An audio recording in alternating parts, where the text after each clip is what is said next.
जेव्हा श्री स्वामी समर्थांचं आपल्या घरात आगमन होतं, जेव्हा श्री स्वामी समर्थ महाराज आपल्या घरात येतात, त्या दिवसापासनं आपल्या दुःखांची, आपल्या संकटांची, आपल्या विघ्नांची राख रांगोळी व्हायला चालू होते.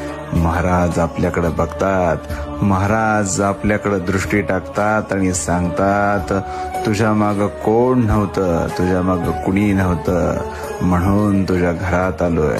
तुझा रक्षण करता, तुझा सर्व कार्य करविता करविता आजपासून मी आहे.